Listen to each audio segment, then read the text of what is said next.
भक्तों, जय श्री राधे। कैसे हैं आप लोग? आप सभी का आपके चैनल अध्यात्म कथा सागर पर स्वागत करती हूँ। आप सभी को होली और दुल्हन के उत्सव की ढेरों बधाई।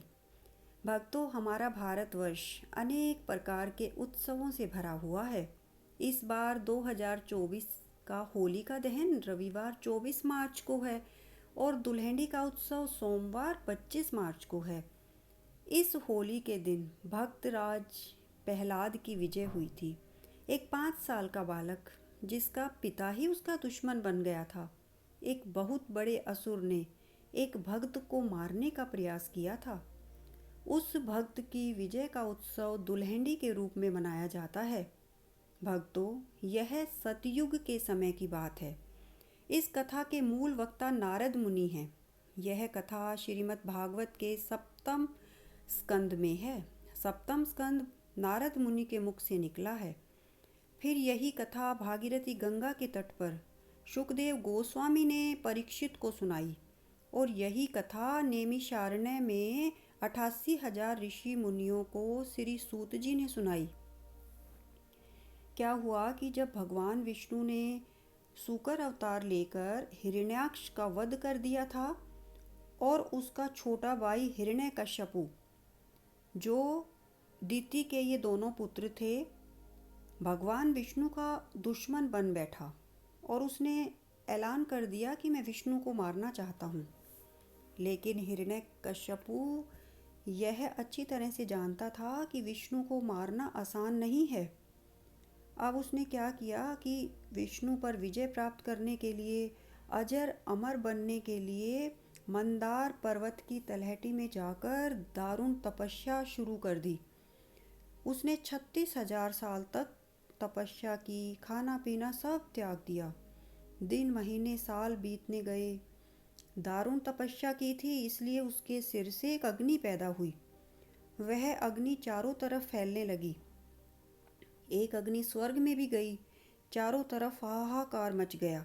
सारे देवता इकट्ठा होकर ब्रह्मा जी के पास गए, क्योंकि हिरण्यकश्यपु ने ब्रह्मा को प्रसन्न करने के लिए तपस्या की थी। वह ब्रह्मा को प्रसन्न करने के लिए 36,000 तक तपस्या करता रहा था।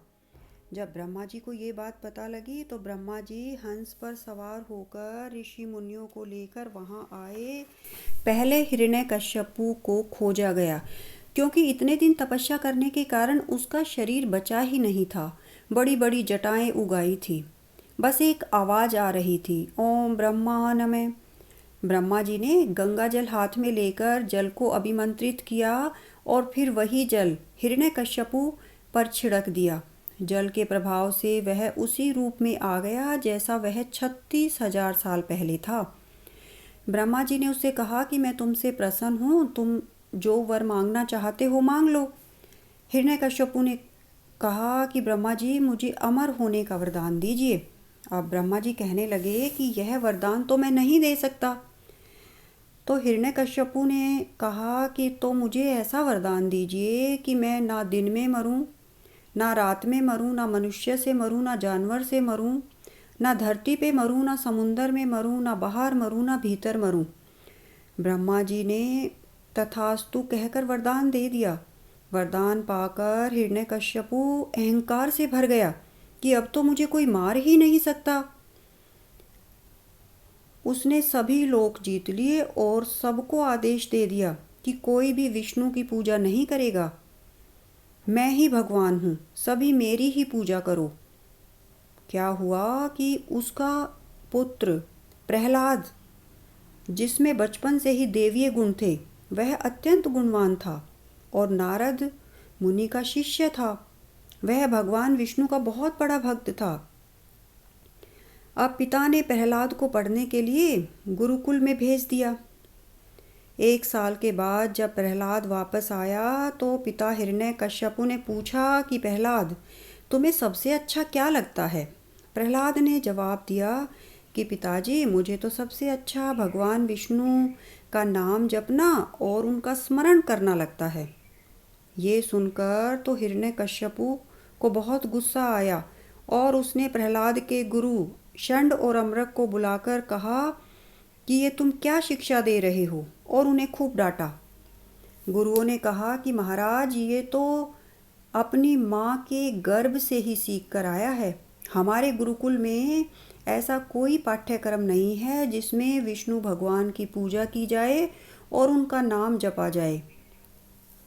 जब बार बार समझाने पर भी प्रहलाद नहीं माना तो हिरण्यकश्यपु को लगा कि इस धरती के गोले पर दैत्य वंश में एक बबूल उगाया है, इसे मौत के घाट उतार दो। और उसने प्रहलाद को मारने का आदेश दे दिया। अब प्रहलाद को मारने के अनेक उपक्रम किए गए।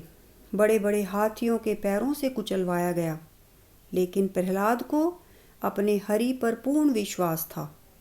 हाथी उसे छू भी नहीं पाए। प्रहलाद को जहरीले सांपों की कोठरी में बंद कर दिया गया। लेकिन कहते हैं ना कि जहाँ भगवान मेहरबान हो वहाँ विष भी अमृत बन जाता है।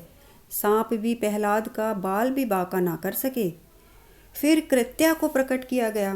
प्रहलाद को मारने के लिए कृत्या त्रिशूल लेकर आई, तो त्रिशूल के ही हजारों टुकड़े हो गए। फिर प्रहलाद के शरीर पर पत्थर बांधकर समुंदर में गिरा दिया गया। लेकिन प्रहलाद तो हरि का नाम जपता रहा और वापस अपने घर पहुंच गया। हिरण्यकश्यपु तो सर पकड़कर बैठ गया कि अब तुझे कैसे मारूं, मैं तो तुझे मारने के सारे उपाय कर चुका हूँ। अंत में हिरण्यकश्यपु की बहन होलिका को बुलाया गया, जिसे देवताओं से आग में न जलने का वरदान प्राप्त था। होलिका ने कहा कि मैं प्रहलाद को चिता में लेकर बैठ जाऊंगी, इस तरह प्रहलाद तो जल जाएगा और मैं बच जाऊंगी। लेकिन प्रहलाद को तो अपने हरि पर पूर्ण विश्वास था और हरि के नाम पर अगले दिन चिता बनाकर आग लगाई गई। होलिका की गोद में प्रहलाद को बिठाया गया, लेकिन निडर प्रहलाद हरि का नाम जपता रहा, क्योंकि प्रहलाद को हरि के नाम और हरि में पूर्ण विश्वास था। इसीलिए जब होलिका जलने लगी तो वह चिल्लाने लगी कि हे देवताओं, तुमने मुझे वर दे रखा था कि मैं आग में नहीं जलूंगी, लेकिन ये क्या हो रहा है। देवता आकर कहने लगे कि होलिका, तुमने अपने वरदान का उपयोग एक भगवान के भक्त को मारने के लिए किया, इसीलिए यह सब हुआ है। इस होली के दिन एक आसुरी शक्ति की हार हुई और एक भगवान के भक्त की जीत हुई। इससे यह दर्शन और सिद्धांत निकलता है भक्तों कि अगर भगवान ने कोई पावर दी है, शक्ति दी है, तो उसका गलत इस्तेमाल ना करें। भक्त की जीत होने की खुशी में अगले दिन रंग उत्सव अर्थात दुल्हंडी का पर्व मनाया जाता है। लोग एक दूसरे को गुलाल लगाकर बधाई देते हैं और इस उत्सव में शामिल होते हैं। भक्तों, यह थी होली की पारंपरिक कथा, भक्त प्रहलाद की कथा। आपको कथा अच्छी लगी तो कृपया इसे अपने मित्रों और अपने जानने वालों में शेयर कीजिए, वीडियो को लाइक कीजिए, और अगर आप चैनल पर नए हैं तो कृपया चैनल को सब्सक्राइब कर लीजिए। कमेंट बॉक्स में जाकर भगवान की जय अवश्य लिखिए। धन्यवाद।